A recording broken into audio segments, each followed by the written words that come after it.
Question 1. Regulatory review indicates that insurtech companies are significantly altering insurance operations through technological advancements. Which of the following approaches best assesses the impact of these companies on insurance operations, considering both operational efficiency and regulatory compliance? Option A.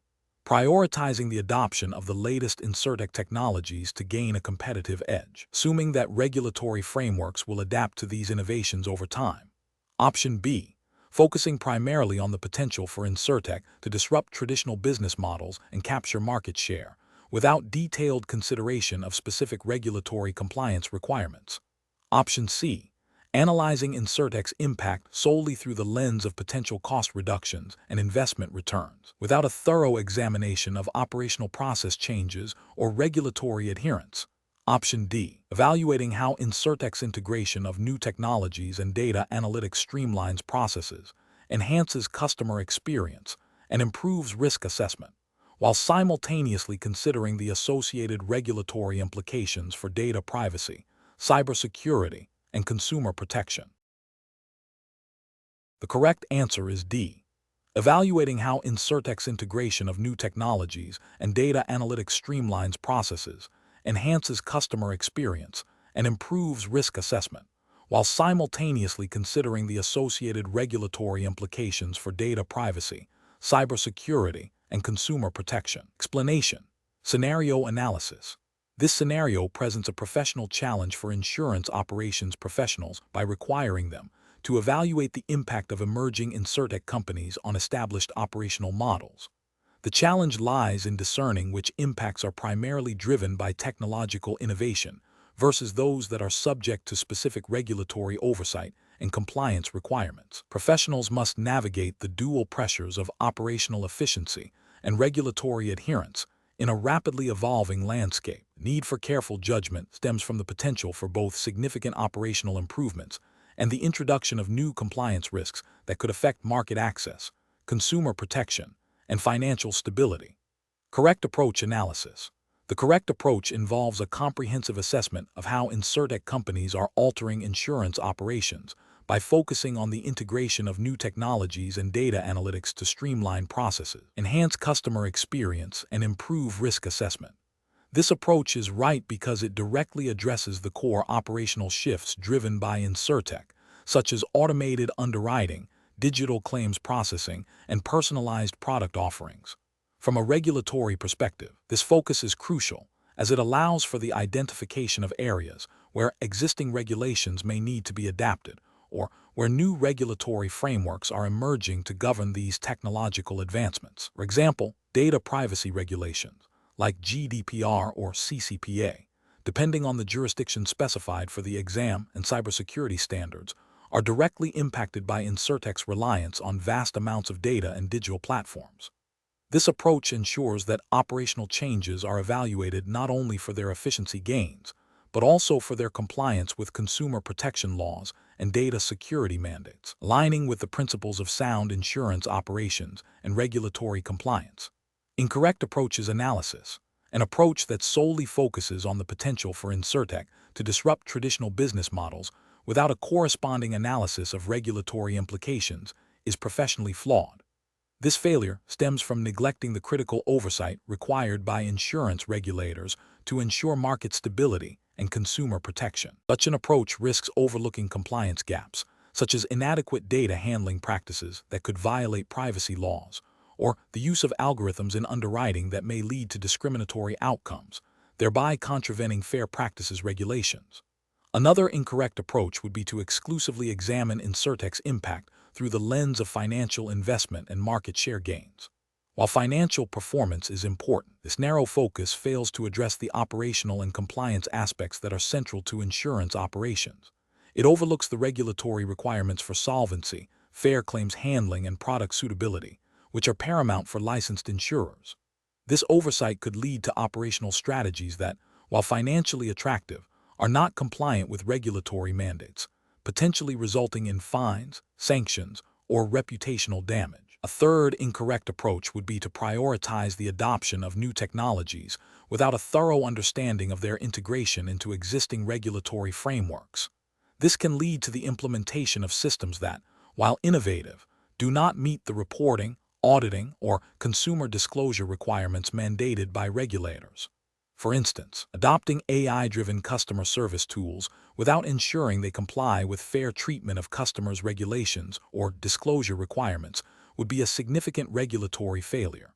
Professional reasoning. Professionals should adopt a balanced approach that integrates operational innovation with a robust understanding of the regulatory environment. This involves 1. Identifying specific insurtech innovations and their direct impact on core insurance operations, underwriting, claims, customer service, product development. 2. Analyzing these impacts through the prism of applicable regulations, including consumer protection, data privacy, cybersecurity, fair practices, and solvency requirements. 3. Evaluating the potential for new risks and compliance challenges introduced by these innovations. 4. Developing strategies that leverage insurtech for operational efficiency while ensuring full adherence to all relevant legal and ethical standards. 5. Engaging with regulatory bodies and industry best practices to stay abreast of evolving expectations and requirements. Question 2. The risk matrix shows a significant potential for operational efficiency gains through the increased automation of claims processing and underwriting functions. However, it also highlights potential risks related to increased error rates in complex claims and the possibility of inadequate policyholder communication during the automated underwriting process. Which of the following approaches best addresses these identified risks while adhering to insurance regulatory principles? Option A. Proceed with full automation of claims processing and underwriting immediately to realize the maximum cost savings, relying on post-implementation audits to identify and correct any issues. Option B. Focus automation efforts exclusively on back-office functions unrelated to customer interaction or claims adjudication to avoid any potential disruption to existing operational workflows. Option C. Automate only the initial stages of claims intake and underwriting, leaving complex decision-making and customer interaction entirely to human staff to minimize automation-related errors. Option D. Implement a phased automation strategy that includes robust human oversight and validation points for complex claims and underwriting decisions, coupled with enhanced automated communication protocols for policyholders. The correct answer is D. Implement a phased automation strategy that includes robust human oversight and validation points for complex claims and underwriting decisions, coupled with enhanced automated communication protocols for policyholders. Explanation.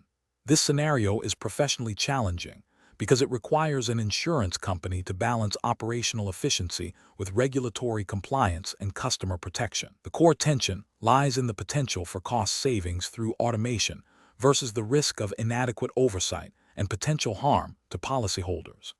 Careful judgment is required to ensure that the implementation of new technologies aligns with the insurer's fiduciary duties and the specific requirements of the relevant regulatory framework. The correct approach involves a comprehensive assessment of the impact of automation on all relevant insurance company functions, with a particular focus on areas directly affecting policyholders, such as claims handling and customer service.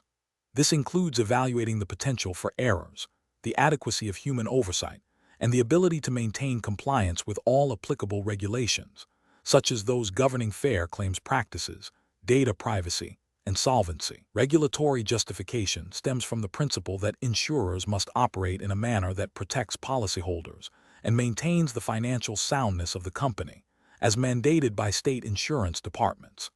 Ethical considerations demand that automation does not lead to a degradation of service or unfair treatment of customers. An incorrect approach that focuses solely on cost reduction without adequately assessing the impact on claims handling would be professionally unacceptable. This failure would violate regulatory requirements for prompt and fair claims settlement and could lead to customer dissatisfaction and potential legal challenges. Another incorrect approach that prioritizes speed of processing over accuracy in underwriting would expose the company to increased adverse selection and financial risk, potentially jeopardizing its solvency and ability to meet its obligations to policyholders, which is a direct contravention of solvency regulations.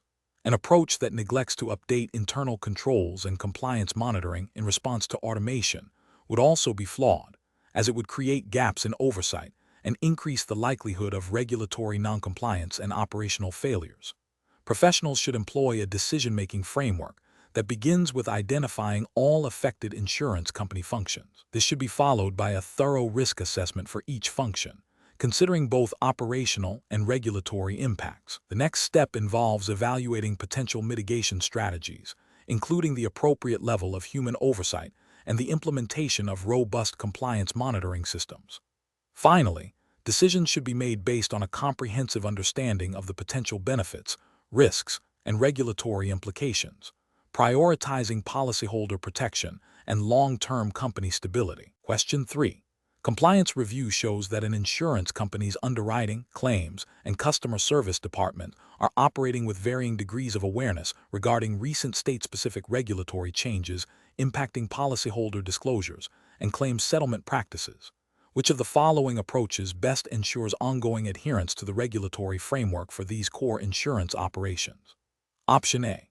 Implementing a comprehensive, integrated compliance training program for all staff within underwriting, claims, and customer service, coupled with regular internal audits and updates to departmental procedures to reflect new regulatory requirements. Option B. Prioritizing the speed and volume of policy issuance and claim payouts to meet performance targets, with compliance checks conducted only when issues arise. Option C. Encouraging departments to independently research and implement any regulatory changes they deem relevant to their specific functions. Option D. Relying on the company's legal department to conduct annual reviews of all departmental operations and issue corrective action plans as needed. The correct answer is A. Implementing a comprehensive, integrated compliance training program for all staff within underwriting, claims, and customer service, coupled with regular internal audits and updates to departmental procedures to reflect new regulatory requirements. Explanation. This scenario presents a professional challenge because it requires balancing the efficiency of core insurance operations with the imperative of regulatory compliance and stakeholder trust. The challenge lies in identifying the most effective operational approach that not only meets business objectives, but also adheres strictly to the regulatory framework governing insurance operations, specifically within the context of the CPCU 520 exams jurisdiction, which is assumed to be the United States for this question.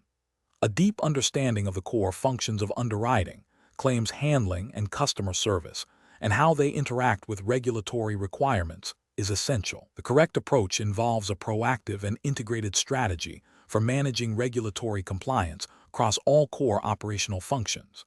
This means embedding compliance checks and procedures directly into the daily workflows of underwriting, claims, and customer service. This approach is correct because it aligns with the fundamental principle of regulatory oversight in the insurance industry, which mandates that companies operate in a manner that protects policyholders and maintains market integrity. Specifically, it addresses the core functions by ensuring that underwriting decisions are fair and non-discriminatory, claims are processed promptly and equitably, and customer interactions are transparent and compliant with disclosure requirements.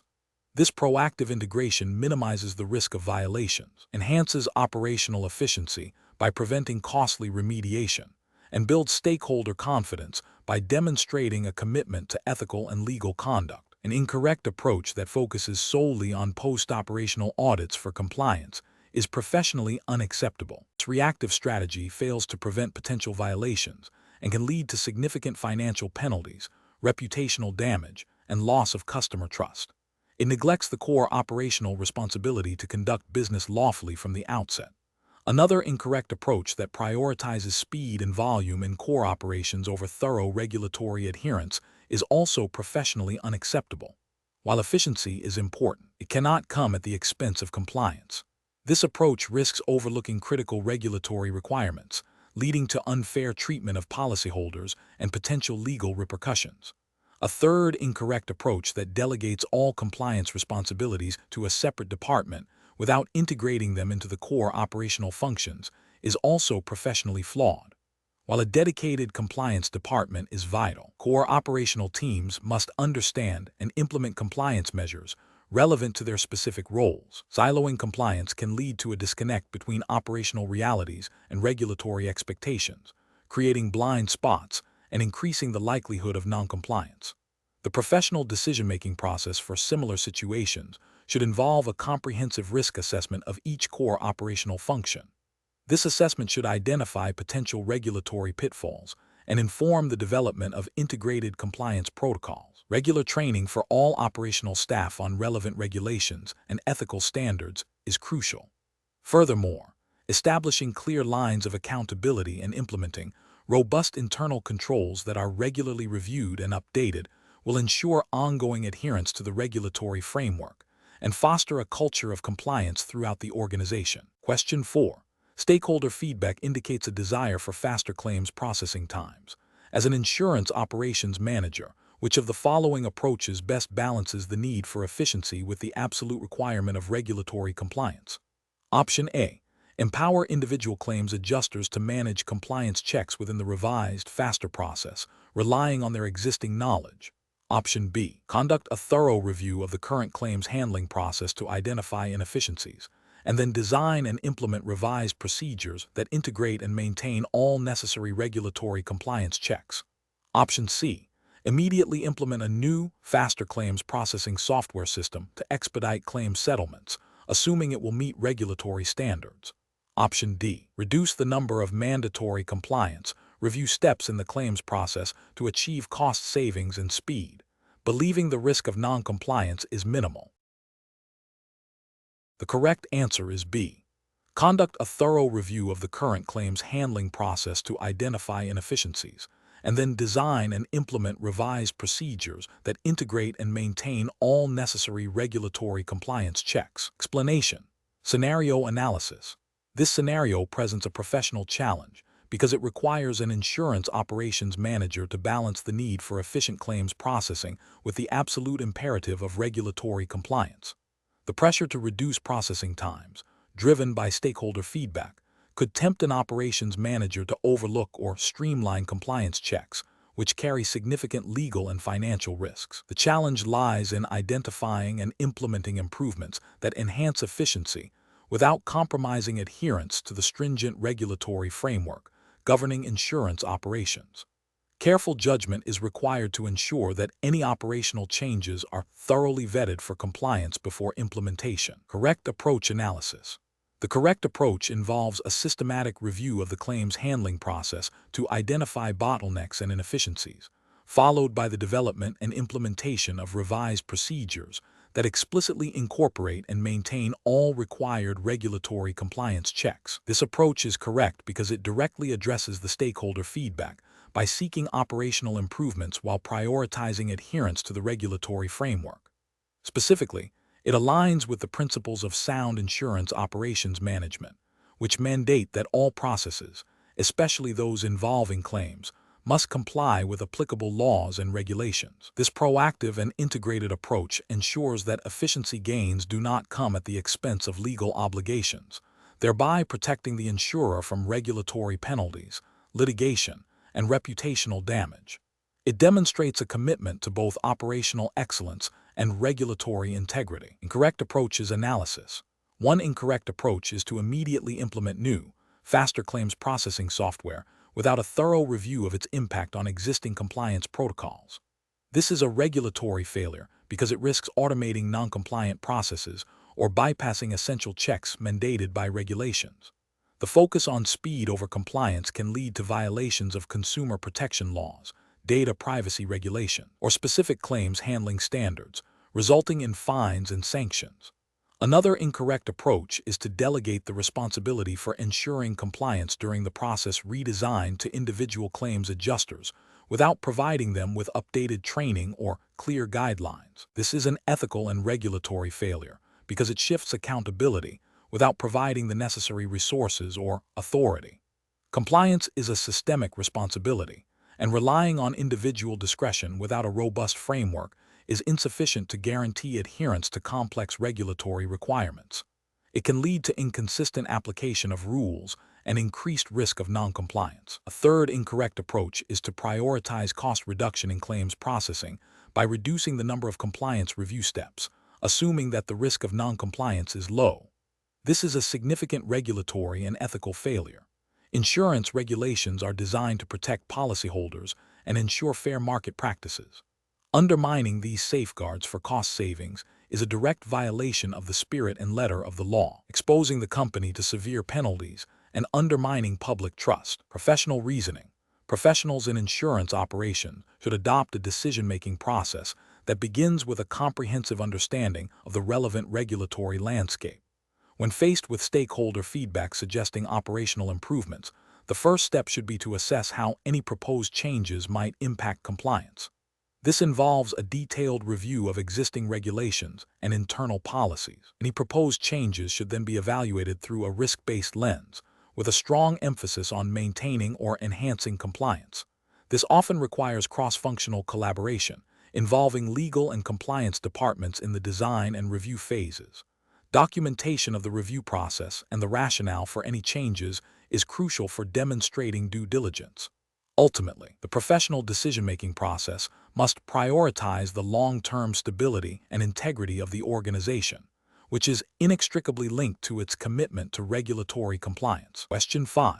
Research into underwriting practices for a life insurance application reveals that the applicant has provided detailed information about their diet, exercise regimen, and family medical history.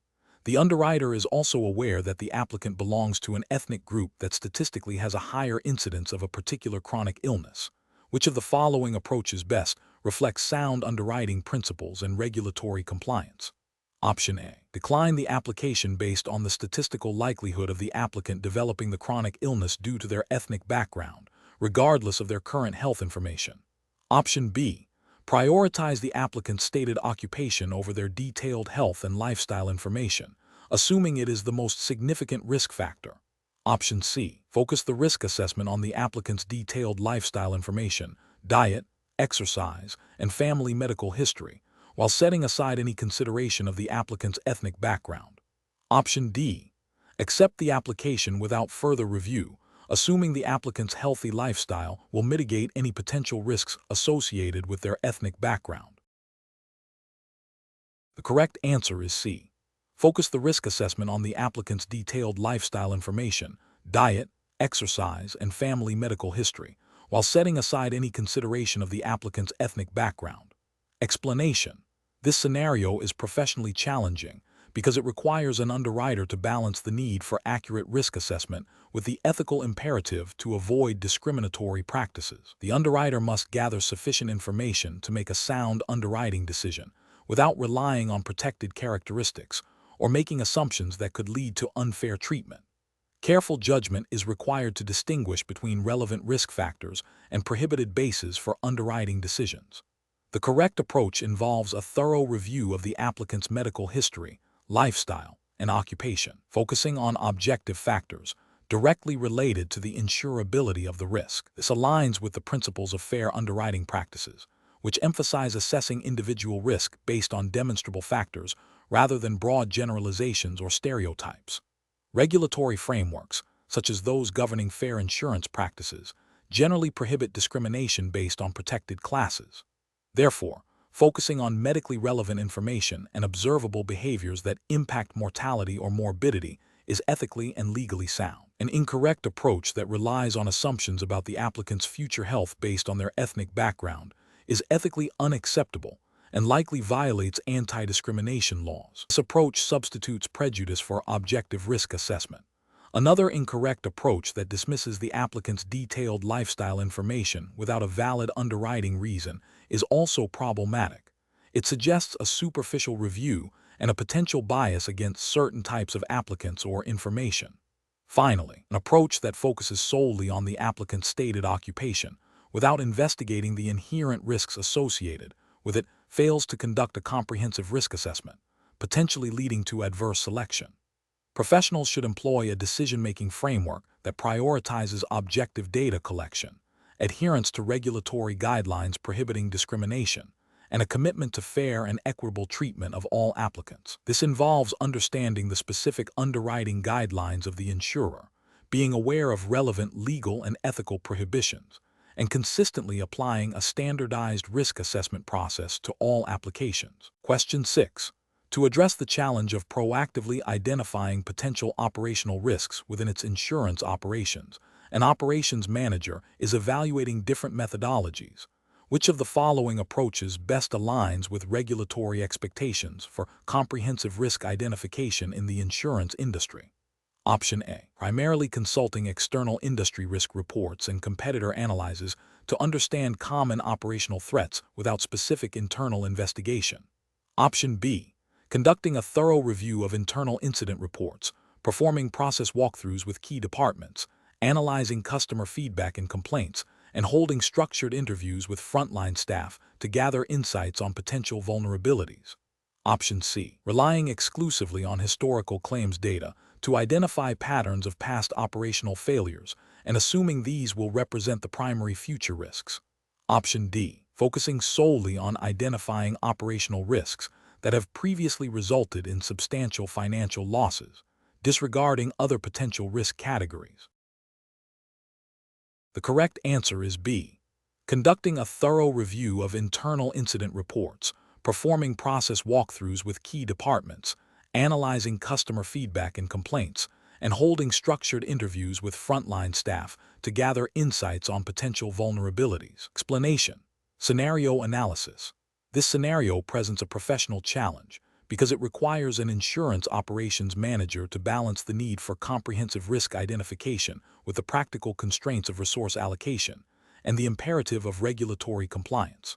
The core difficulty lies in determining the most effective and compliant method for identifying potential operational risks within a complex and evolving insurance environment, ensuring that all significant threats are captured without overwhelming the organization's capacity or violating regulatory mandates. Careful judgment is required to prioritize efforts and select methodologies that are both thorough and efficient, aligning with the specific requirements of the CPCU 520 exam's regulatory framework.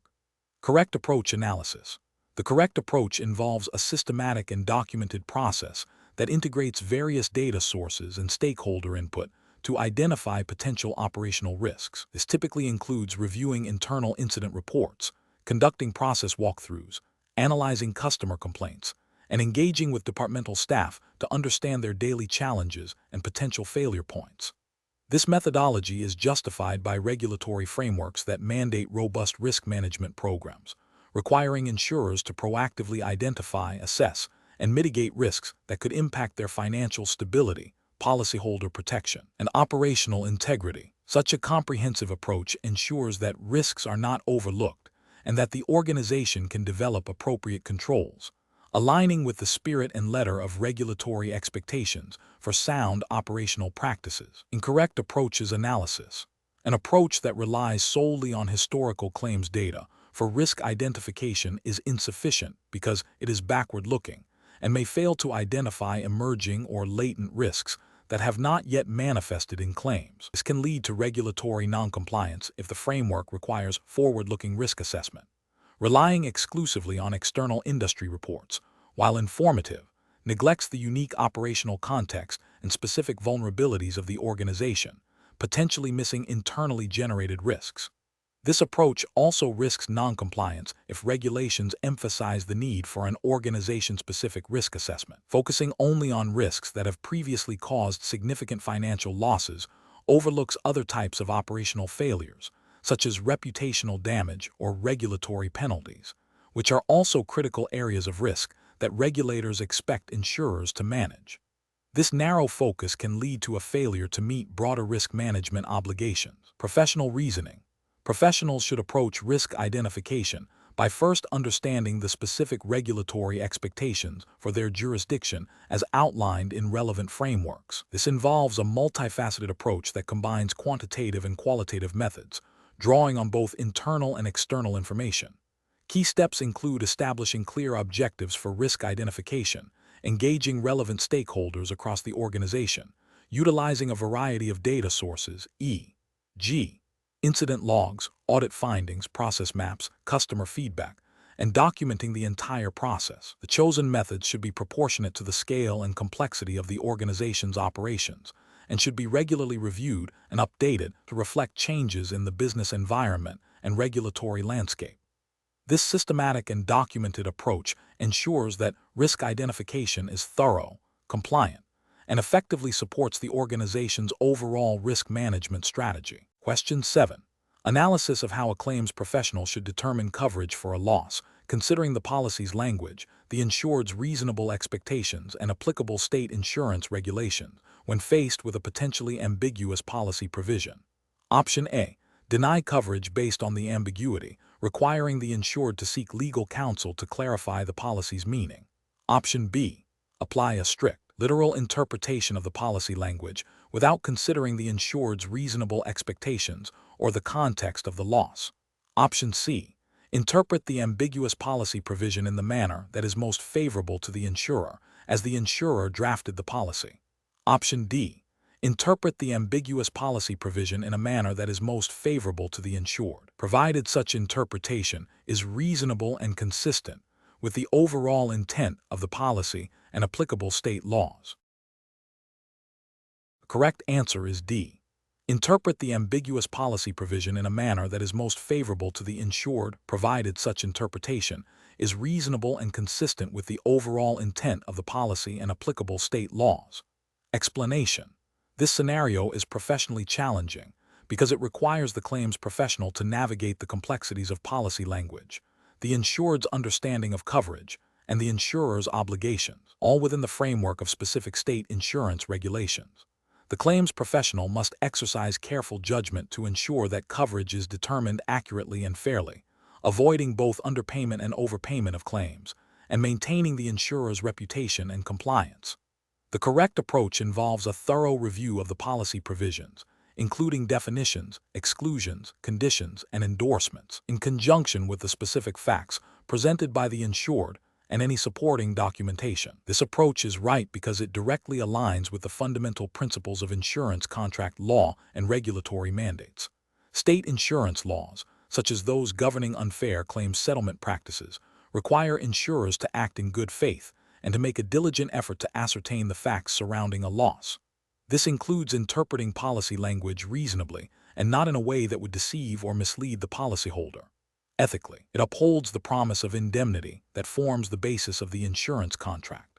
An incorrect approach that relies solely on a cursory review of the policy without considering the specific circumstances of the loss fails to meet the insurer's duty to investigate and can lead to a denial of valid coverage.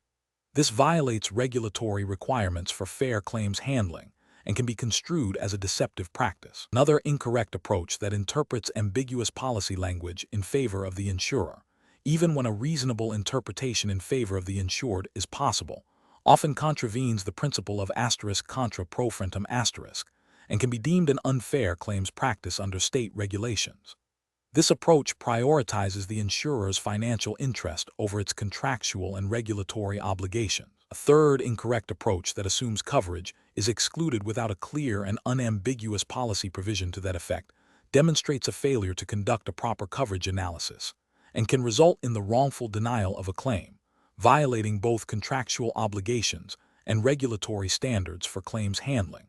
Professionals should employ a decision-making framework that begins with a comprehensive understanding of the policy contract. This includes identifying all relevant sections and understanding how they interact. Next, they must gather all pertinent facts related to the claim, ensuring a complete picture of the loss. The facts should then be applied to the policy language, with particular attention paid to any ambiguities. If ambiguity exists, it should be resolved in a manner consistent with regulatory guidance and ethical principles, often favoring the insured. Finally, the determination should be documented thoroughly, with clear reasoning that references both policy provisions and applicable regulations. Question 8. The investigation demonstrates that an insurance operations manager is tasked with developing a new pricing strategy for a line of commercial property insurance. The manager is considering several approaches to determine the premium levels for different business types. Which of the following approaches best aligns with the regulatory framework and ethical considerations for insurance pricing? Option A. Implement significantly lower introductory rates for a limited period to quickly gain market share, with plans to adjust rates later once a customer base is established. Option B. Set rates by directly matching the pricing of major competitors in the market, assuming their rates are actuarially sound and compliant. Option C. Develop rates based on a comprehensive actuarial analysis of historical loss data, industry trends, and relevant risk factors, ensuring that rates are adequate, not excessive, and not unfairly discriminatory. Option D. Establish rates using a simplified model that relies on the manager's intuition and anecdotal evidence gathered from sales representatives about perceived risk levels. The correct answer is C. Develop rates based on a comprehensive actuarial analysis of historical loss data, industry trends, and relevant risk factors, ensuring that rates are adequate, not excessive, and not unfairly discriminatory. Explanation. This scenario is professionally challenging because it requires an insurance operations manager to balance the need for competitive pricing with the regulatory imperative to ensure that rates are not unfairly discriminatory and are actuarially sound. The manager must navigate the complexities of pricing methodologies while adhering to strict legal and ethical standards designed to protect policyholders and maintain market stability. Careful judgment is required to avoid practices that could lead to financial instability for the insurer or unfair treatment of insureds. The correct approach involves utilizing a rating methodology that relies on credible actuarial data and established statistical principles to develop rates. This approach ensures that premiums reflect the actual risk presented by different policyholder classes, thereby avoiding unfair discrimination. Regulatory frameworks, such as those governing insurance operations in the United States, mandate that rates must be adequate to maintain solvency, not excessive, and not unfairly discriminatory.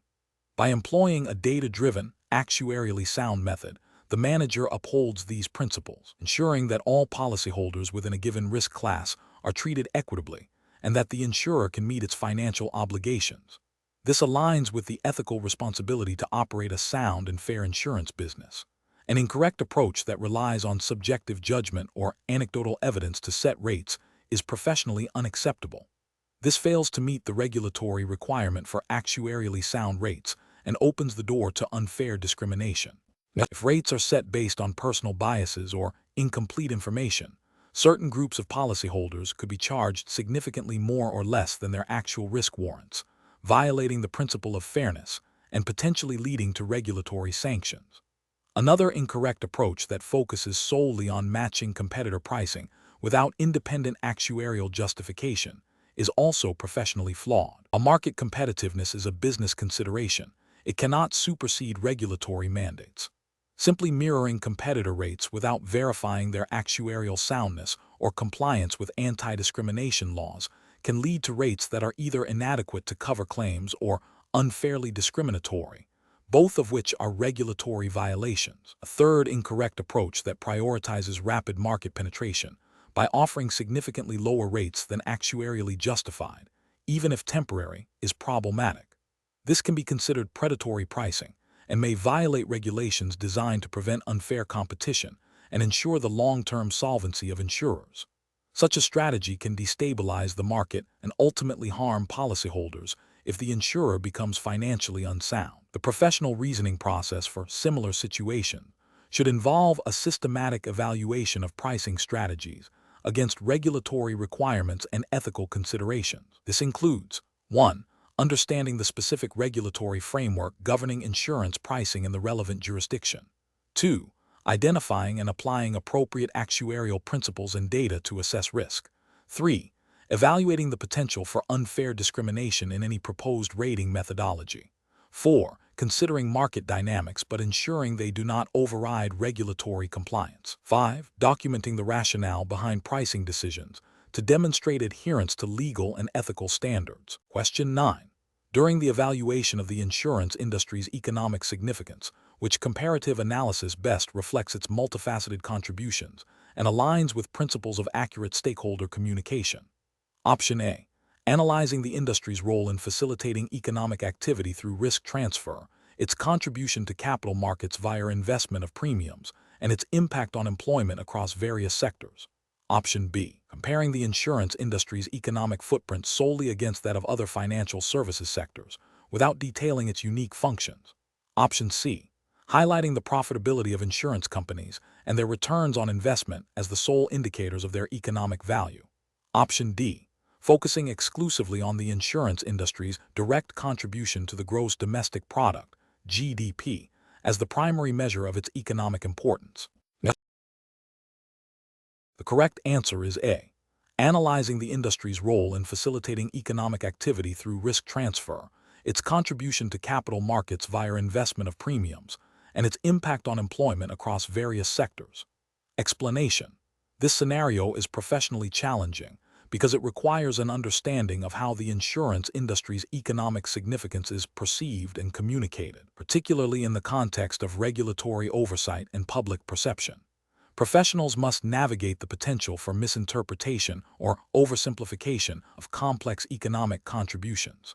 Careful judgment is required to ensure that the economic significance is presented accurately and ethically, without misleading stakeholders or downplaying the industry's role. The correct approach involves a nuanced comparative analysis that highlights the insurance industry's multifaceted economic contributions, such as its role in risk management, capital formation through investments, and job creation.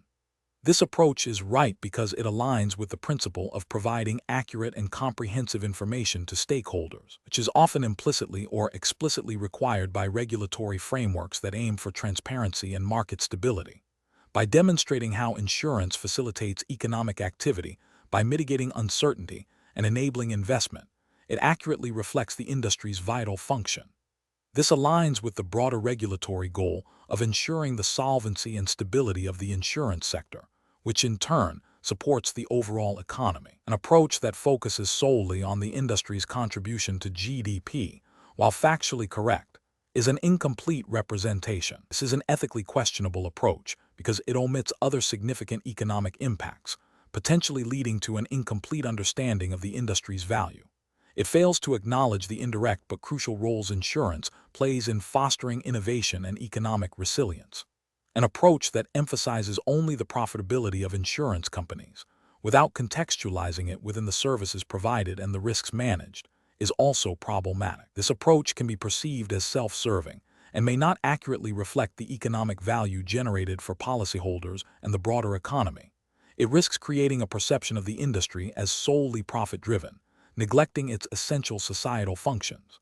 The decision-making process for professionals in similar situations should involve a commitment to thorough research and a balanced perspective. Professionals should consider the intended audience and the purpose of the communication. They must prioritize accuracy, completeness, and transparency, ensuring that all significant economic contributions are considered and presented in a clear, understandable, and ethically sound manner.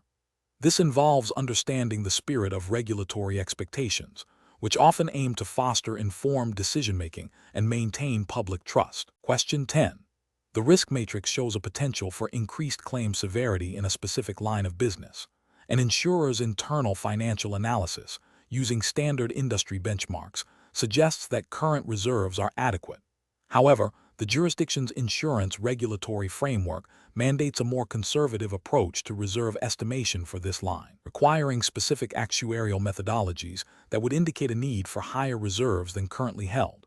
Which approach to financial statement analysis best aligns with regulatory and ethical obligations? Option A. Advocating for a change in the regulatory framework to align with standard industry benchmarks, arguing that the current regulations are overly conservative and hinder financial flexibility. Option B. Adjusting the financial statements to reflect the higher reserve requirements dictated by the jurisdiction's specific regulatory framework, even if it deviates from standard industry benchmarks. Option C. Presenting both the internally analyzed reserve figures and the regulatory mandated figures separately, allowing stakeholders to interpret the difference. Option D. Relying on the internal financial analysis and standard industry benchmarks as they indicate sufficient reserves, and assuming regulatory scrutiny will not focus on this specific detail. Correct answer is B. Adjusting the financial statements to reflect the higher reserve requirements dictated by the jurisdiction's specific regulatory framework, even if it deviates from standard industry benchmarks. Explanation. This scenario presents a professional challenge because financial statement analysis for insurers, while guided by general accounting principles, is heavily influenced by specific regulatory requirements designed to protect policyholders and ensure solvency. The challenge lies in balancing the need for accurate financial reporting with the stringent, often complex, regulatory mandates that dictate how certain assets, liabilities, and capital are recognized and valued. A failure to adhere to these specific regulatory frameworks can lead to misrepresentation of an insurer's financial health, potentially impacting market confidence, regulatory scrutiny, and ultimately, the insurer's ability to meet its obligations. The correct approach involves prioritizing the specific accounting and financial reporting regulations applicable to insurance operations within the relevant jurisdiction.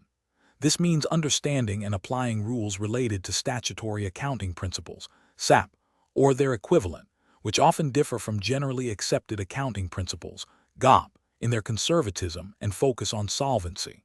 For instance, regulatory frameworks often require specific valuation methods for certain investments, stricter reserving methodologies for anticipated claims, and detailed reporting on capital adequacy.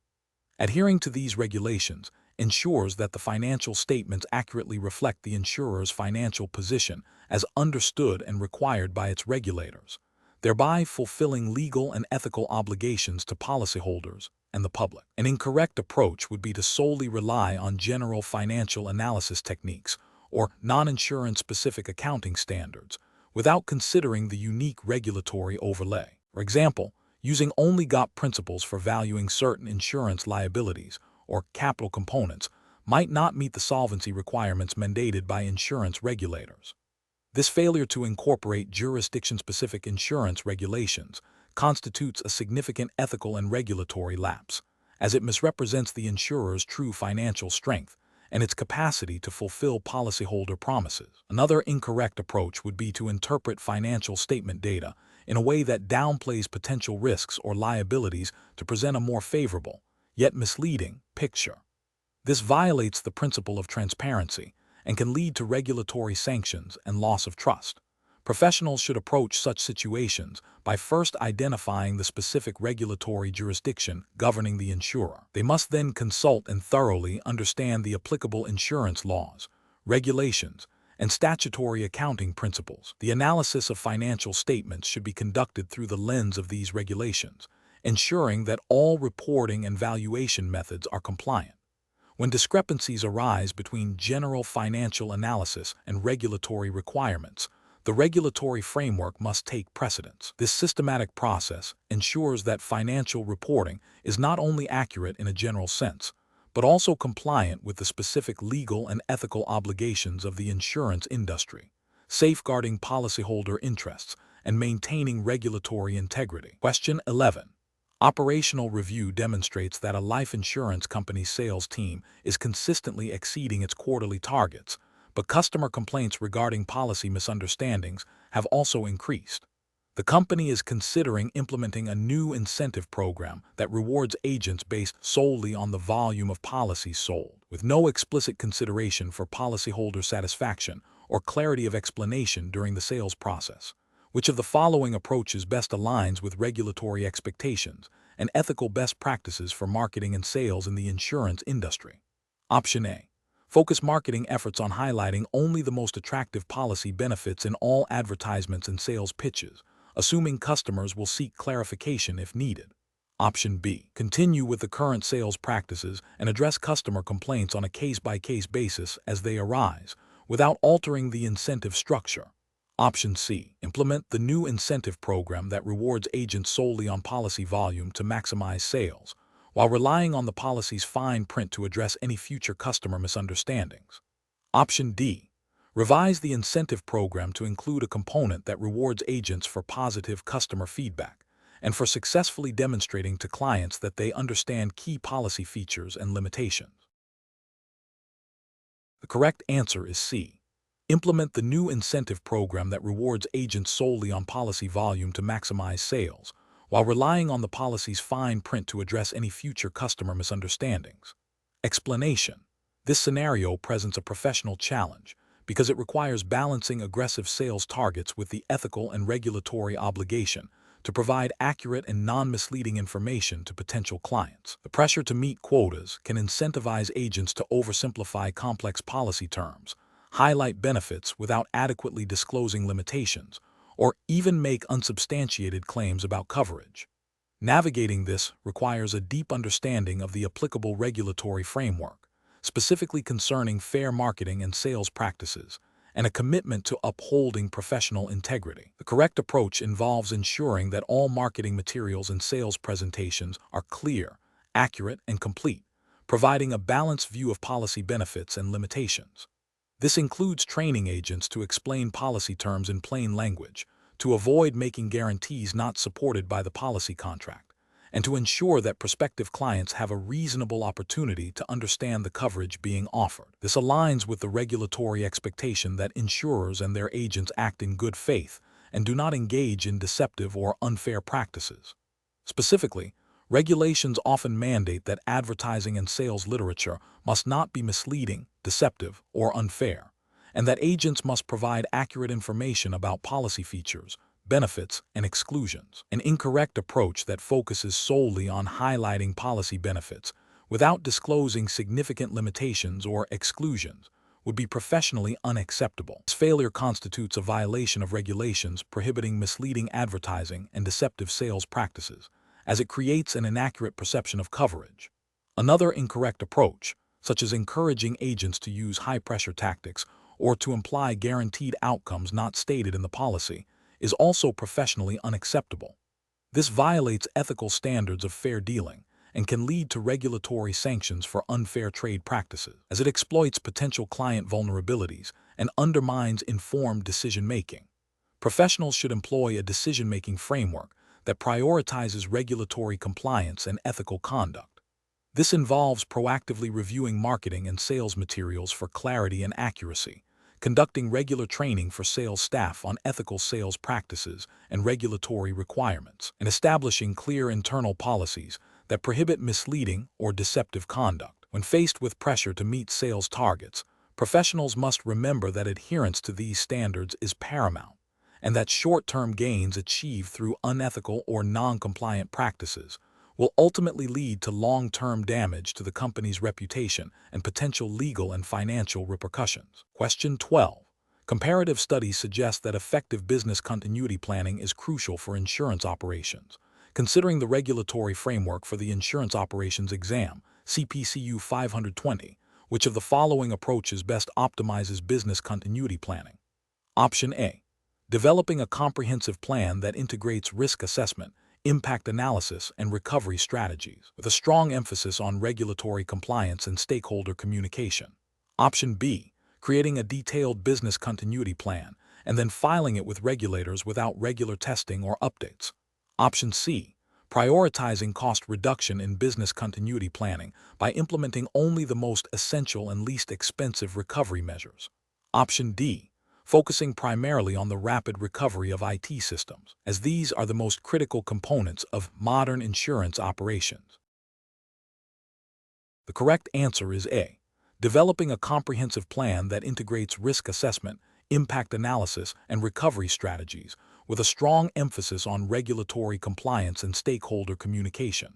Explanation: scenario analysis. This scenario presents a common challenge in insurance operations, ensuring business continuity in the face of disruptive events. The professional challenge lies in balancing the need for robust planning with the practical realities of resource allocation and operational efficiency. A failure to adequately plan can lead to significant financial losses, reputational damage, and regulatory penalties. Careful judgment is required to identify the most effective and compliant strategies for business continuity planning within the specific regulatory framework of the CPCU 520 exam jurisdiction. Correct approach analysis.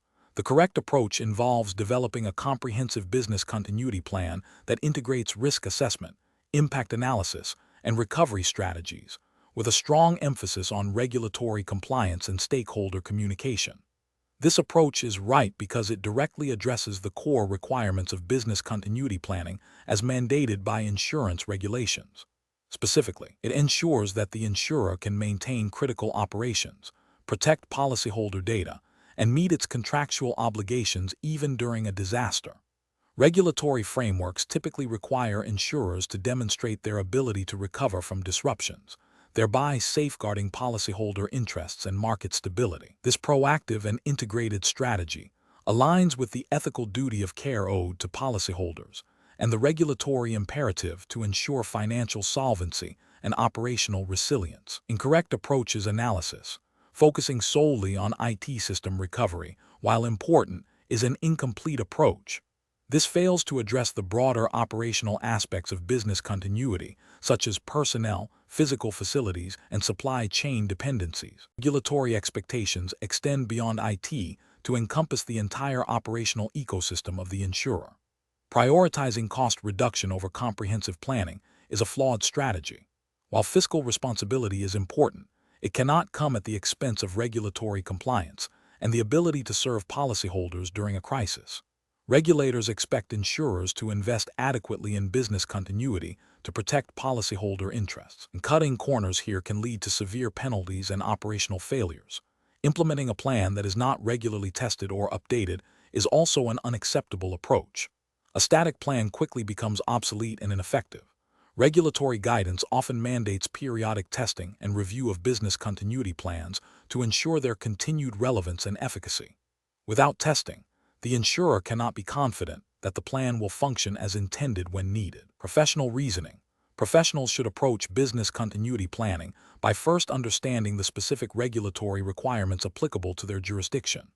This involves identifying critical business functions, assessing potential risks and their impact, and developing detailed recovery strategies for each. The plan should be documented, communicated to relevant personnel, and regularly tested and updated. A key element of professional decision-making is to view business continuity not as a mere compliance exercise, but as a strategic imperative for operational resilience and the fulfillment of fiduciary duties to policyholders. This involves a continuous cycle of assessment, planning, implementation, testing, and refinement, ensuring that the organization is prepared for a wide range of potential disruptions. Question 13.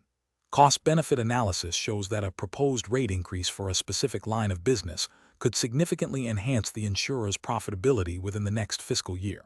However, preliminary actuarial reviews suggest that the proposed increase exceeds the actuarially justified level by a small but measurable margin, primarily due to internal financial performance goals. The insurer's operations are subject to the rate regulation framework of a U.S. state.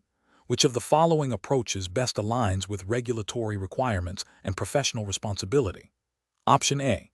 Adjust the proposed rate increase to align strictly with actuarially justified levels, even if it means foregoing the immediate profitability gains identified in the cost-benefit analysis.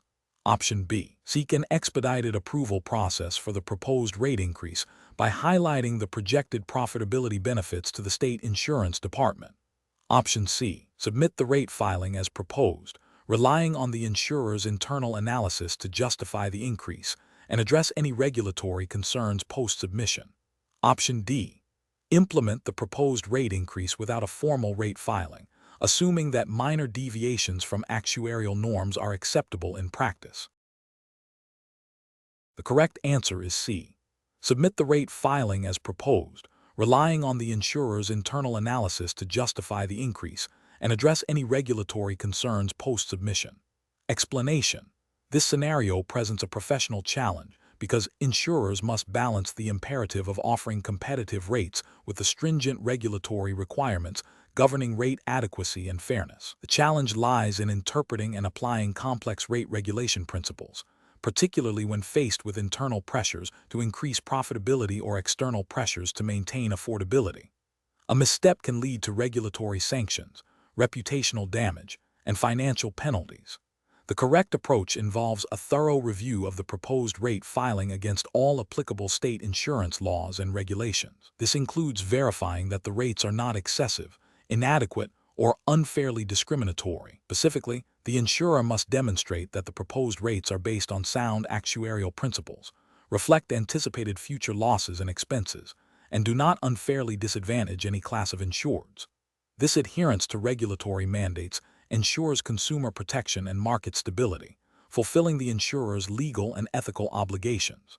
An incorrect approach would be to prioritize internal profit targets over regulatory compliance. For instance, implementing rates that are demonstrably higher than justified by actuarial data solely to boost short-term profits would violate the not excessive provision of rate regulation. Similarly, proposing rates that disproportionately impact certain demographic groups without a sound actuarial basis for such differentiation would constitute unfair discrimination, a direct violation of regulatory principles. Another incorrect approach would be to submit a rate filing that is incomplete or lacks the necessary supporting documentation, thereby hindering the regulatory review process and potentially leading to disapproval. This demonstrates a lack of due diligence and respect for the regulatory framework. Professionals should approach such situations by first understanding the specific rate regulation statutes and guidelines applicable in each jurisdiction where they operate. This requires ongoing education and access to up-to-date regulatory information. When developing rate filings, a robust internal review process involving actuarial, legal, and compliance departments is essential. This process should rigorously test the proposed rates against all regulatory criteria before submission. If there is any ambiguity or uncertainty regarding regulatory interpretation, seeking clarification from the relevant state Department of Insurance is a prudent step. Question 14.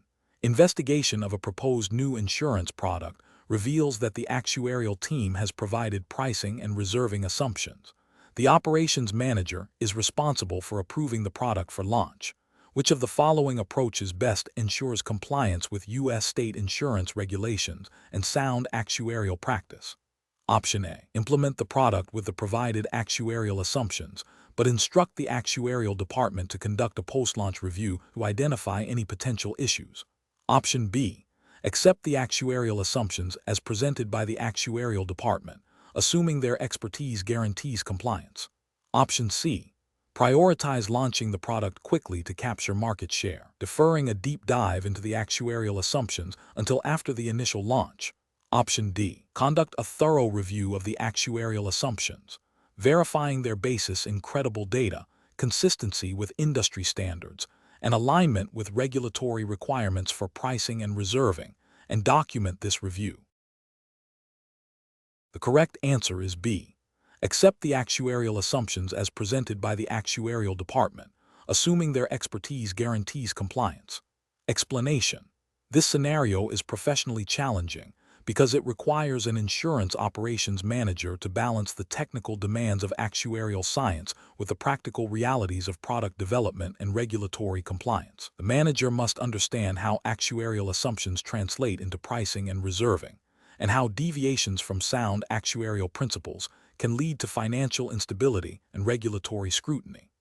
The core challenge lies in ensuring that the actuarial inputs are not only technically sound, but also ethically and legally defensible within the specified regulatory framework. The correct approach involves a thorough review of the actuarial assumptions used in the new product's pricing and reserving. This includes verifying that the assumptions are based on credible data, are consistent with industry standards, and are appropriately documented. Crucially, it requires ensuring that these assumptions align with the regulatory requirements for solvency, fair pricing, and consumer protection as mandated by the relevant U.S. state insurance regulations. This proactive validation prevents potential issues before product launch, safeguarding both the insurer's financial health and policyholder interests, and adhering to the principles of sound financial management and regulatory compliance. An incorrect approach that relies solely on the actuarial department's initial report without independent verification fails to acknowledge the operational manager's responsibility for oversight. This oversight is critical because actuarial reports, while technical, must be translated into operational and financial plans that meet regulatory standards. Another incorrect approach, which prioritizes speed to market over actuarial rigor, risks launching a product with inadequate pricing or reserving, potentially leading to future financial losses, regulatory penalties for inadequate reserves, or unfair pricing to consumers. This violates the principle of prudent financial management and consumer protection. Finally, an approach that dismisses potential concerns raised by junior actuaries without a proper investigation ignores the ethical obligation to address all internal concerns and could lead to the masking of significant actuarial flaws, resulting in severe regulatory consequences and reputational damage. Professionals should employ a decision-making framework that emphasizes due diligence, cross-functional collaboration, and adherence to regulatory mandates. This involves establishing clear review processes for actuarial assumptions, fostering an environment where concerns can be raised and addressed without fear of reprisal, and ensuring that all product development aligns with the insurer's risk appetite and regulatory obligations. When faced with complex actuarial inputs, professionals should seek clarification, engage with subject matter experts, and document all decisions and their justifications thoroughly. Question 15. The assessment process reveals that a claims adjuster, upon receiving a notification of a significant property damage claim, immediately begins to gather evidence of pre-existing conditions that might reduce the payout, while delaying a formal site inspection and communication with the policyholder for over 2 weeks. Which of the following approaches best aligns with the legal and ethical requirements for claims handling in U.S. jurisdictions? Option A. Conduct a prompt and thorough investigation of the claim, including a timely site inspection and communication with the policyholder, while simultaneously gathering information relevant to coverage and damages, and then fairly assess the claim based on policy terms and applicable law. Option B. Pressure the policyholder to accept a quick settlement offer that is substantially less than the estimated damages, citing administrative costs and the need for prompt closure. Option C. Delay the formal site inspection and communication with the policyholder for an extended period, while focusing solely on identifying any potential policy exclusions or pre-existing conditions that could limit the insurer's liability. Option D.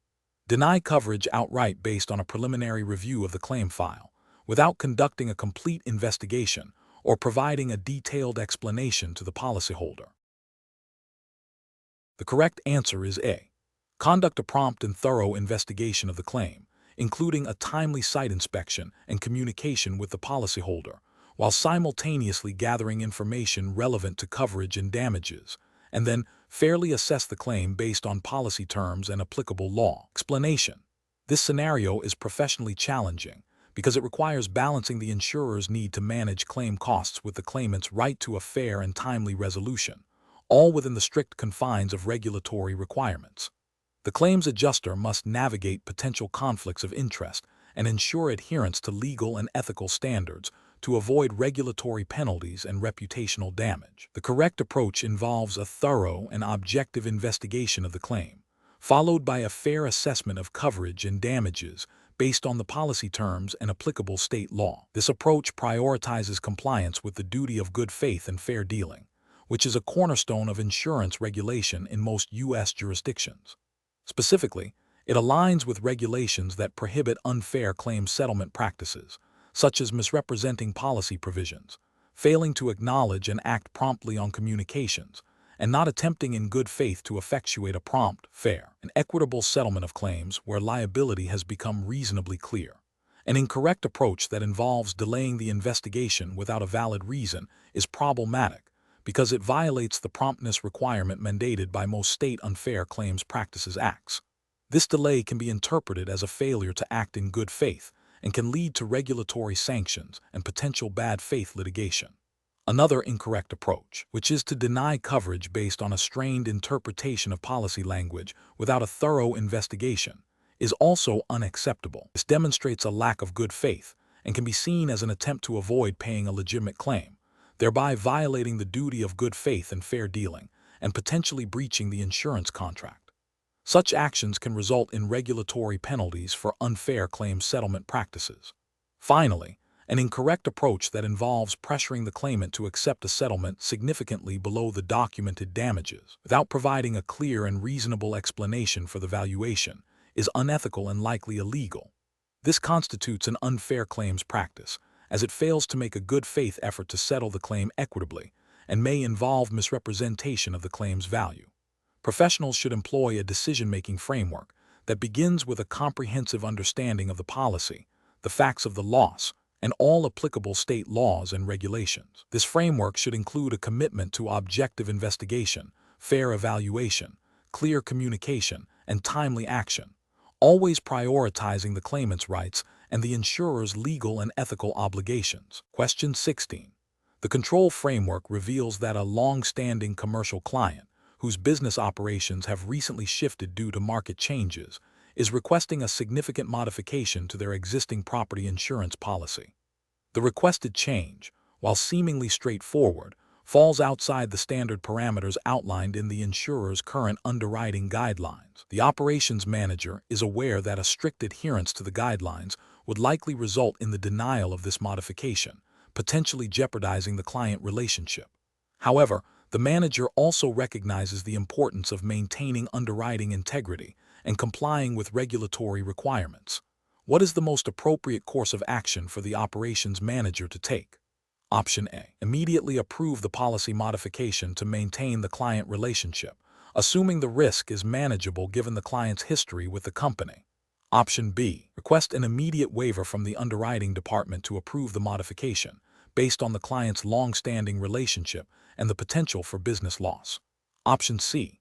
Deny the modification request outright, citing the deviation from standard underwriting guidelines as the sole reason without further investigation. Option D. Conduct a detailed review of the client's updated business operations and risk profile, cross-referencing them with the insurer's underwriting manual and relevant state insurance statutes to identify any permissible exceptions or alternative coverage options that align with both the client's needs and the insurer's risk tolerance. The correct answer is D. Conduct a detailed review of the client's updated business operations and risk profile, cross-referencing them with the insurer's underwriting manual and relevant state insurance statutes to identify any permissible exceptions or alternative coverage options that align with both the client's needs and the insurer's risk tolerance. Explanation. Scenario analysis.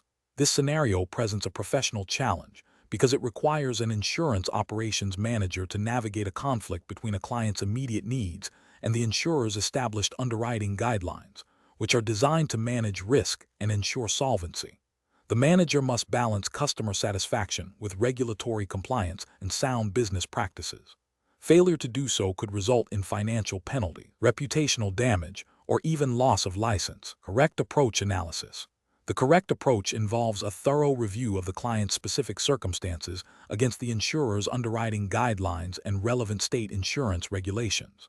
This includes identifying any potential exceptions or alternative solutions that align with both the client's situation and the insurer's risk appetite, while strictly adhering to regulatory mandates. This approach is correct because it prioritizes compliance with established underwriting standards and legal requirements, which are foundational to the insurance industry's stability and consumer protection. It also demonstrates a commitment to fair and equitable treatment of all policyholders by applying guidelines consistently. Incorrect approaches analysis. One incorrect approach involves immediately approving the policy modification without a proper review. This is ethically and regulatorily unsound because it bypasses established underwriting processes designed to assess risk accurately. It could lead to adverse selection, where individuals with higher risks are more likely to seek insurance, thereby increasing claims costs and potentially destabilizing the insurer's financial health. This also violates the principle of fair treatment by potentially creating an unfair advantage for this client over others who adhere to standard guidelines.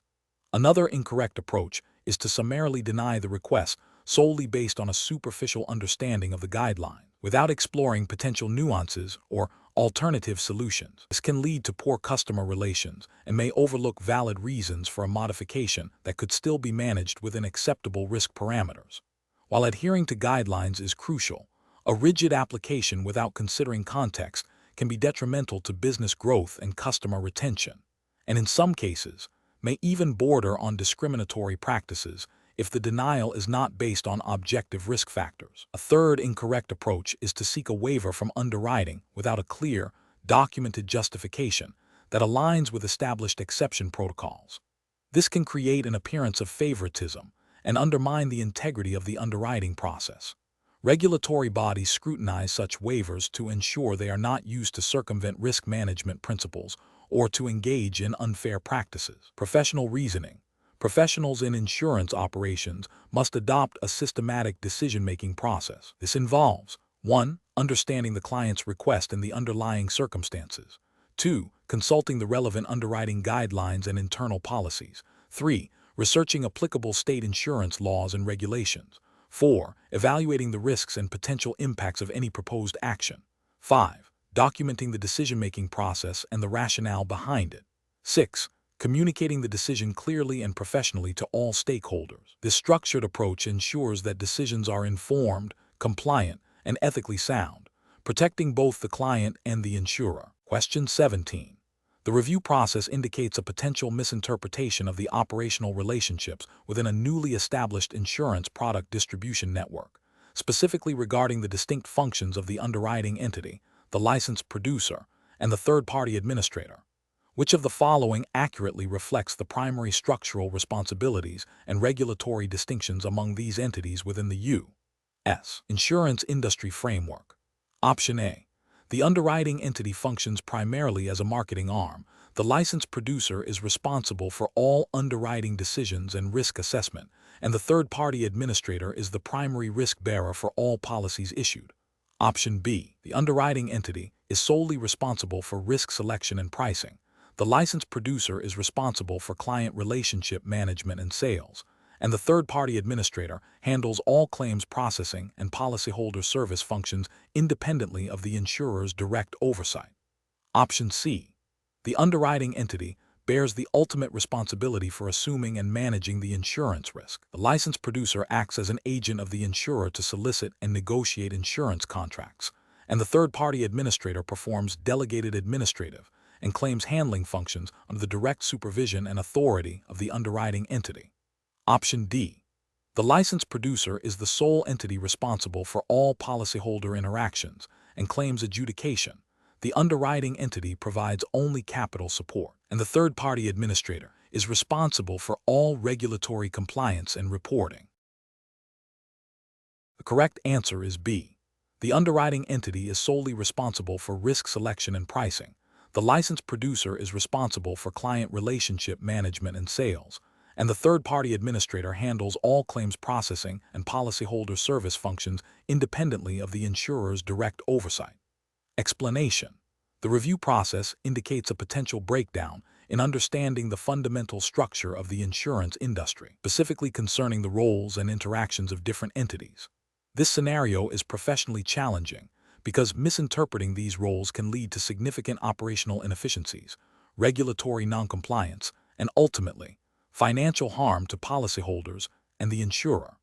Careful judgment is required to ensure that all parties understand their responsibilities and that the operational framework aligns with regulatory expectations for solvency, market conduct, and consumer protection. The correct approach involves accurately identifying and categorizing the entities involved in the insurance value chain, distinguishing between insurers, intermediaries, reinsurers, and service providers, and understanding their distinct functions and regulatory oversight.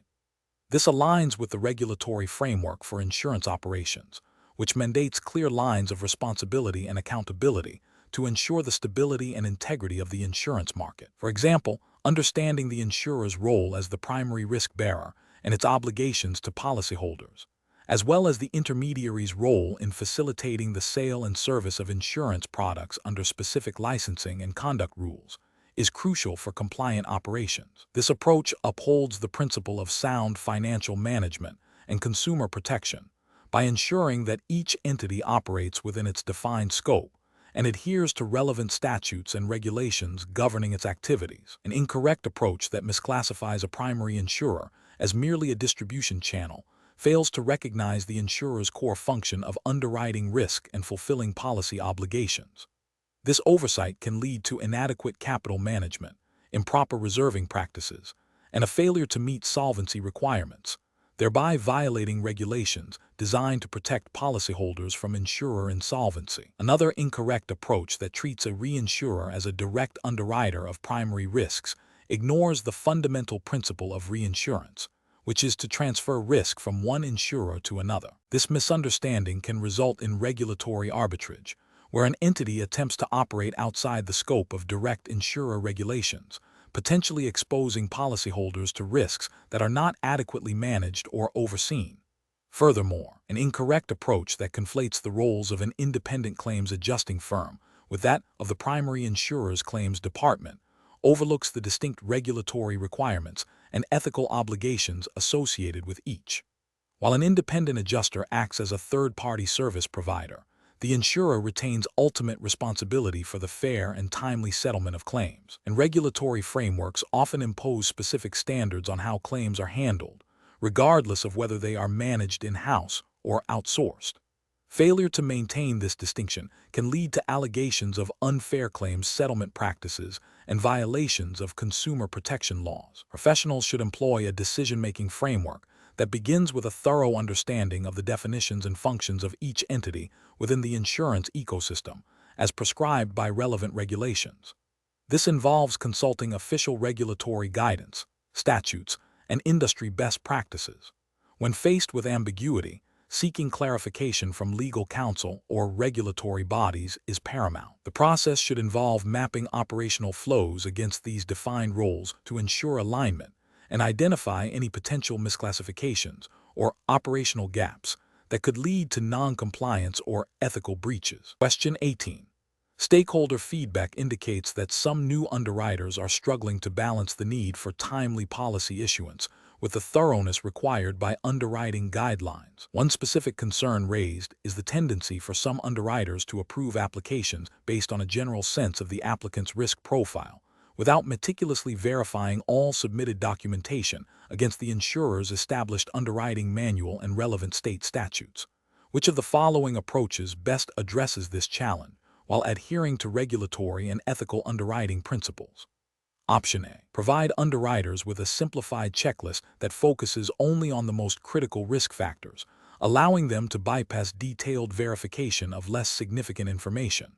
Option B. Encourage underwriters to rely more on their intuition and experience to expedite the underwriting process, particularly for straightforward applications, as long as the overall risk appears acceptable.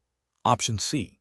Implement a system where a certain percentage of applications are randomly selected for a post-issuance review by a senior underwriter, allowing for a faster initial approval process. Option D. Emphasize the importance of adhering strictly to the underwriting manual and relevant state statutes for every application, requiring underwriters to document their verification process and seek clarification on any discrepancies or ambiguities before issuing a policy. The correct answer is D.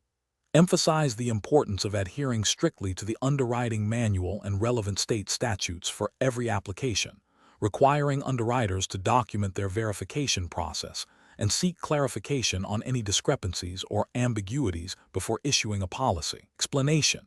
This scenario presents a professional challenge because it requires balancing the need for efficient underwriting with the imperative to adhere to regulatory requirements and ethical underwriting practices. The underwriter must interpret and apply complex underwriting guidelines, while also considering the impact of their decisions on policyholders and the insurer's financial stability, all within the framework of the CPCU 520 exam-specified regulatory jurisdiction, assumed to be U.S. state-based insurance regulations for this exam context. Careful judgment is required to ensure that underwriting decisions are fair, non-discriminatory, and compliant with all applicable laws. The correct approach involves a thorough review of the applicant's submission, cross-referencing the information against established underwriting guidelines and relevant state insurance statutes. This includes verifying the accuracy of information provided, assessing the risk presented by the applicant, and determining if the risk falls within the insurer's acceptable risk tolerance. This approach is correct because it directly aligns with the fundamental principles of sound underwriting, which are mandated by regulatory bodies to protect consumers and ensure the solvency of insurance companies. Specifically, it upholds the regulatory requirement for underwriting to be based on objective risk assessment and to avoid unfair discrimination, as prohibited by state Unfair Trade Practices Acts.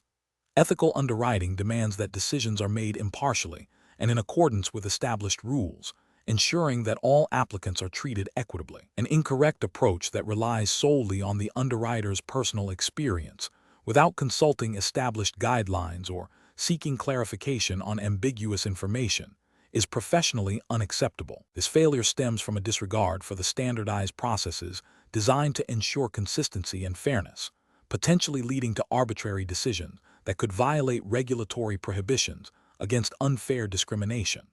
Another incorrect approach, which involves approving a policy based on a perceived need to meet production quotas, directly contravenes regulatory mandates that prioritize sound underwriting over sales targets. This can result in the acceptance of unacceptable risks, jeopardizing the insurer's financial health and potentially leading to future claims that cannot be adequately paid. Furthermore, It can result in the issuance of policies that do not accurately reflect the risk, leading to adverse selection and market instability. Professionals should employ a decision-making framework that prioritizes a systematic and compliant approach. This involves understanding the insurer's underwriting philosophy and guidelines, staying current with relevant state regulations, and utilizing available resources for clarification when needed. When faced with complex cases or ambiguous information, seeking guidance from senior underwriters or underwriting management is a crucial step in ensuring that decisions are well-reasoned and compliant. The process should always begin with a comprehensive review of the application, followed by a diligent assessment of risk against established criteria, and culminating in a decision that is both ethically sound and legally defensible. Question 19. Assessment of the communication between an insurance applicant and an insurer's agent, where the applicant submitted a completed application and a check for the initial premium, and the agent acknowledged receipt via email stating, "We have received your application and premium payment. We will review and advise you of our decision," reveals a potential dispute regarding contract formation. Which of the following best describes the legal status of the insurance contract at this stage, according to general principles of U.S. contract law as applied in insurance operations? Option A. A binding insurance contract has not been formed because the applicant's subjective intent to be insured is the primary factor. Option B. A binding insurance contract has been formed because the agent's acknowledgement of receipt signifies acceptance of the offer. Option C. A binding insurance contract has not been formed because the insurer's communication constitutes a conditional acceptance, pending underwriting review and formal policy issuance. Option D. A binding insurance contract has been formed because the applicant submitted an application and paid the premium. The correct answer is D. A binding insurance contract has been formed because the applicant submitted an application and paid the premium. Explanation. This scenario presents a professional challenge because it requires an insurance operations professional to navigate the complexities of contract law principles, specifically concerning the formation and enforceability of insurance contracts, within the strict confines of U.S. state insurance regulations. Misinterpreting these principles can lead to significant legal and financial repercussions for the insurer, including regulatory penalties, lawsuits, and reputational damage. The core of the challenge lies in accurately identifying whether a binding contract exists based on the communications and actions of the parties involved. The correct approach involves a thorough assessment of the elements of contract formation as defined by U.S. state law, which generally include offer, acceptance, consideration, and mutual assent, a meeting of the minds. This approach is correct because it directly aligns with the fundamental legal requirements for creating an enforceable contract. Specifically, it requires examining whether the applicant made a clear offer, the application, whether the insurer made a clear and unequivocal acceptance, beyond mere acknowledgement of receipt, whether valid consideration was exchanged, premium payment, and whether both parties understood and agreed to the essential terms of the insurance policy. This aligns with the regulatory expectation that insurers operate based on legally sound contractual agreements, protecting both the insured and the insurer. An incorrect approach would be to assume a contract is formed simply because an application was submitted and a premium was provisionally accepted.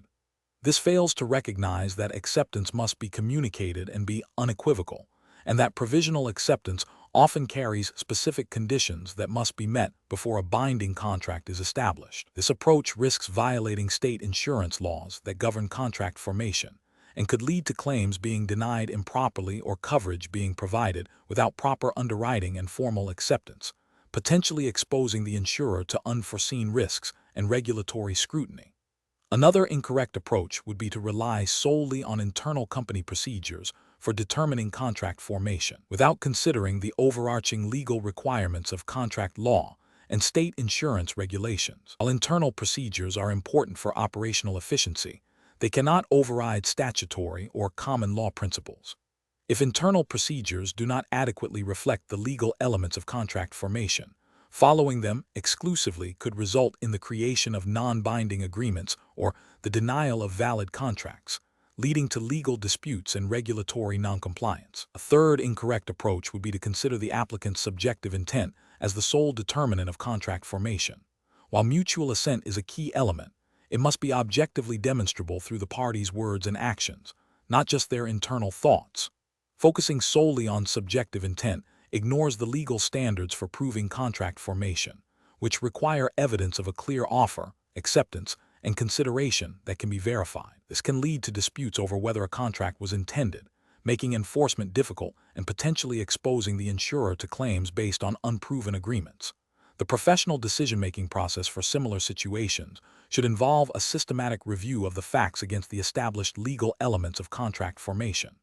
This includes identifying the offer, the nature of any purported acceptance, and whether it was communicated and unequivocal, the presence and adequacy of consideration, and evidence of mutual assent to the essential terms. Professionals should consult relevant state insurance statutes and case law, and when in doubt, seek legal counsel to ensure compliance and mitigate risk. The focus must always be on whether the objective evidence supports the existence of a legally binding contract under applicable U.S. state law. Question 20. Upon reviewing the proposed annual budget for an insurance operation, which approach best demonstrates a commitment to long-term financial health and operational excellence, while adhering to regulatory expectations for prudent financial management? Option A. Allocating the majority of the budget to marketing and sales initiatives to drive premium growth, with minimal allocation to operational improvements or risk mitigation. Option B. Implementing across-the-board percentage cuts to all departmental budgets to achieve immediate cost savings, regardless of the operational impact. Option C. Deferring all capital expenditures related to system upgrades and infrastructure maintenance to free up funds for immediate operational needs. Option D. Prioritizing investments in technology that automate claims processing and enhance data analytics capabilities to improve efficiency and risk assessment, while making targeted reductions in non-essential administrative overhead. The correct answer is D. Prioritizing investments in technology that automate claims processing and enhance data analytics capabilities to improve efficiency and risk assessment, while making targeted reductions in non-essential administrative overhead. Explanation. This scenario presents a professional challenge because it requires balancing the immediate need for cost containment with the long-term strategic goals of the insurance operation. A failure to adequately budget for critical operational areas can lead to service disruptions, regulatory noncompliance, and ultimately, a decline in customer satisfaction and market share. The challenge lies in identifying the most impactful areas for investment and ensuring that the budget reflects a forward-looking perspective rather than solely reactive cost-cutting. The correct approach involves a comprehensive review of historical performance, current market trends, and projected future needs, aligning budget allocations with strategic objectives. This includes prioritizing investments in technology that enhance operational efficiency, improve customer experience, and ensure regulatory compliance. Such an approach is ethically sound and aligns with regulatory expectations for prudent financial management and operational stability. Specifically, it supports the insurer's duty to maintain solvency and provide efficient services, as mandated by regulatory frameworks that emphasize sound financial planning and risk management. An incorrect approach that focuses solely on reducing discretionary spending, without considering its impact on core operations or future growth, would be professionally unacceptable. This could lead to underfunding of essential IT upgrades, inadequate training for staff, or insufficient resources for claims processing, all of which can result in service failures and potential regulatory scrutiny for operational deficiencies. Another incorrect approach that prioritizes short-term cost savings by deferring necessary maintenance or upgrades to critical systems would also be professionally unsound. This creates a significant operational risk, potentially leading to system failures, data breaches, or an inability to meet regulatory reporting requirements, thereby exposing the company to financial penalties and reputational damage. A third incorrect approach that allocates budget based on departmental requests without a clear strategic rationale or return on investment analysis would be inefficient and potentially wasteful. This fails to ensure that financial resources are directed towards initiatives that provide the greatest benefit to the organization and its policyholders, undermining the principles of responsible financial stewardship. The professional decision-making process for similar situations should involve a structured approach. First, clearly define the strategic objectives of the insurance operation. Second, conduct a thorough analysis of current operational performance and identify key areas for improvement or investment. Third, evaluate potential budget allocations against these objectives, considering both short-term impacts and long-term sustainability. Finally, ensure that the budget is flexible enough to adapt to changing market conditions and regulatory requirements, while maintaining a strong focus on operational integrity and customer service.